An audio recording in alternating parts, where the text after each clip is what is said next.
Mga kaparokya, bago natin umpisa ng online viewership ng dalawang pananghaliang programa dito sa bansa, ang It's Showtime at ang Eat Blaga, ay pag-usapan po muna natin mga kaparokya yung tila history na ginawa po ng Eat Blaga last Saturday.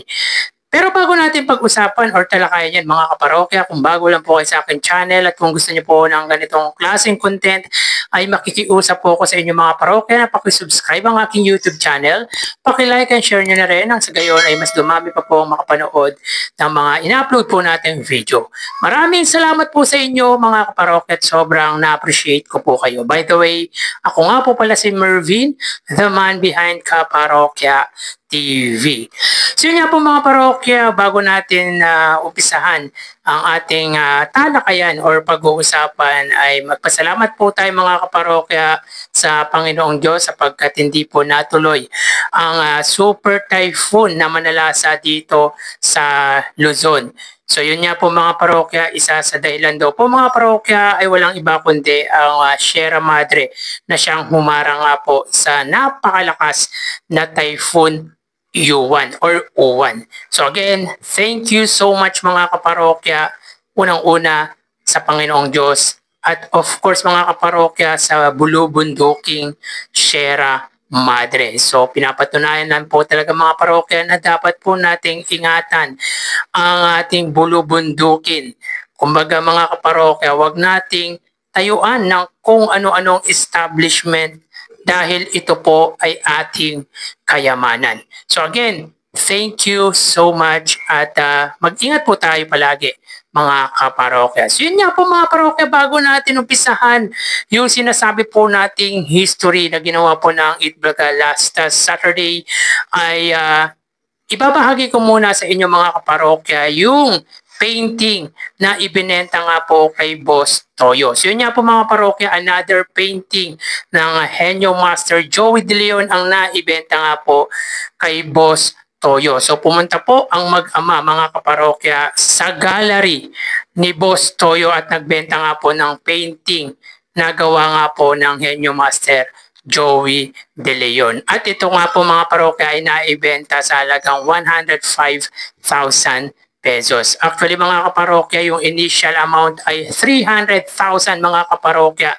Ngunit nagkasundo po sila sa halagang 105,000 pesos. So yan po ang halaga mga kaparokya ng painting ng Henyo Master Joey De Leon. So matatandaan mga kaparokya, si Anjo Iliana ay nagbenta din po ng painting na gawa ni Henyo Master at nagkasundo sila ni Boss Toyo mga kaparokya sa 160,000 pesos with coffee table book, memorabilia nga po ng Eat Bulaga. So ganyan nga po mga kaparokya, kahalaga ang painting na ginagawa ng Henyo Master Joey De Leon. Pero mga kaparokya, ngayon kung tirahin ni Anjo Iliana ang legendary trio, ang Eat Bulaga, ay parang wala silang pinagsamahan. Binaliwala nito mga kaparokya yung tulong na ginawa ng Tito Vic and Joey ng Eat Bulaga. Biruin mo mga parokya, kahit yung coffee table, notebook or book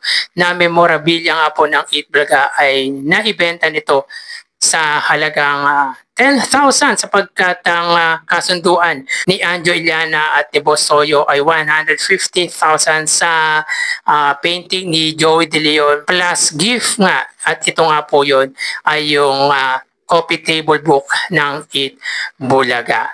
So yun nga po mga parokya, ganyan po kahalaga ang mga memorabiliang iiwan ng longest running noontime show ng Tito Vic and Joey. Na kung tutusin mga parokya, kung titignan natin ay parang normal na bagay lamang, pero sa ibang tao mga kaparokya ay sobrang halaga. Dito pinapatunayan lang mga kaparokya na malaki po ang naitulong ni Henyo Master Joey De Leon kay Anjo Iliana. Dahil malaking halaga po mga parokya yung 150,000 pesos na painting ni Joey De Leon. Na kung tutusin po mga parokya ay dapat nga pong ingatan at dapat pong pahalagaan dahil bigay po sa iyon ng iyong kaibigan. So mapunta tayo sa main topic po natin, yung sinasabi po natin history So last Saturday mga kaparokya ay nag-guest nga po ang sex bomb dancer sa naturang noontime show ng Legendary Trio. Pero hindi po yan ang ating topic kundi ang ads na lumabas sa pananghaliang programa ng Legendary Trio sapagkat para sa akin mga kaparokya ay history po ito.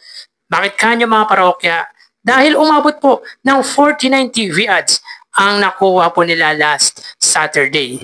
Bakit ko sinabing history to mga parokya? Dahil sa unang pagkakataon for the longest time mga kaparokya ay muli pong umabot ng almost 50 ads ang advertisement na lumabas sa noontime show ng Tito Vic and Joey. So sa unang gap mga kaparokya, meron po silang 13 ads, sa pangalawa ay 13 ads, sa pangatlo ay 12 ads, at sa pang-apat na gap nga po ay 11 TV ads. At shout out nga po pala mga kaparokya sa viewers natin na nagbigay po ng update patungkol sa reason bakit ganyan po tumataas or kataas ang ads na lumalabas ngayon po sa pananghaliang programa ng Legendary Trio. Siya po ay si Ma'am Jocelyn Gravador. Shout out po sa iyo Ma'am Jocelyn. Thank you po for informing me. Dahil nagbalik na nga po mga kaparokya yung mga kumpanya like P&G, yung Procter & Gamble, Unilever at Nestle na isa sa malalaking kumpanya dito sa ating bansa. So history po ito para sa akin mga parokya dahil ito na po ang pinakamataas na ads na nakuha ng Eat Bulaga sa mahabang panahon. Sana mga parokya hindi lang po yung mga kumpanyang ibinanggit po natin ang bumalik sa Eat Bulaga kundi yung bigating sponsors po nila tulad po ng Pure Gold na talagang matagal po nilang nakasama. At naniniwala ako mga parokya, babalik at babalik ang Pure Gold sa noontime show ng Legendary Trio. So kahapon mga parokya ay replay po ang episode ng It's Showtime. Kaya ganun din po kababa ang views na nakuha nila kahapon. Tignan na lang po natin ngayong araw mga kaparokya. So tara, ating alamin ang online viewership ng dalawang bigating noontime shows. Para sa Itbulaga Under TVJ Facebook page na may 3.7 million followers at sa It's Showtime naman po na may 19 million followers. So sa oras na 1:42 PM ang It's Showtime po ay may kasalukuyang segment na Laro-Laro Pick. So hanapin po muna natin ang live ng It's Showtime samantalang ang Itbulaga ay Gimme 5. So dito ang It's Showtime ay may 3,300 live viewers samantalang ang Itbulaga ay may 3,300 live viewers. So dito may kita po natin na type po ang dalawang noontime show pagdating sa live sa kanilang Facebook. So mapunta tayo sa TV Network YouTube channel ng dalawang noontime show. Para po sa Showtime under GMA Network YouTube channel na may 40.5 million subscribers at sa Itbulaga naman po under TV5 YouTube channel na may 2.65 million. So sa oras na 1:43 PM ang Showtime under GMA Network, sila po ay may 25,000 viewers at ang Itbulaga naman po sila ay may 33,000 viewers. So again, sa oras na 1:43 PM ang Showtime under GMA, sila po may 25,000 viewers at ang Itbulaga naman po ay may 33,000 viewers. So pagdating sa TV Network YouTube channel ay naman po ng 8,000 views ang TV5 against sa GMA Network. So mapunta tayo sa main YouTube channel para po sa Showtime under ABS-CBN. It's Showtime na may 2.72 million subscribers at sa Itbulaga naman po under Itbulaga TVJ YouTube channel na may 1.7 million. So sa oras na 1:43 PM ang Showtime, sila po ay may 90,000 views at ang Itbulaga naman po ay may 98,000 views. So again, as of 1:43 PM ang Showtime, sila po ay may 90,000 viewers at ang Itbulaga naman po ay may 98,000 viewers. So mukhang may technical difficulties ang main YouTube channel ng Itbulaga dahil kung bakit ganyang kababa ang kanilang views sa kanilang main YouTube channel. So bali ang total na nakuha ng dalawang noontime show site. Bali ang total na nakuha ng dalawang noontime show para po sa Showtime ay 118,000 views at 134,000 views naman po sa Itbulaga. So dito ay lamang na 16,000 views ang noontime show ng Legendary Trio against sa It's Showtime. Meaning ay wagi po ang Eat Bulaga sa online viewership ngayong araw po. So yan po naman sa kanila online viewership as of 1:45 p.m. So papalaman po ko sa inyo mga pro, kaya masingat po tayo palagi. Thank you and God bless.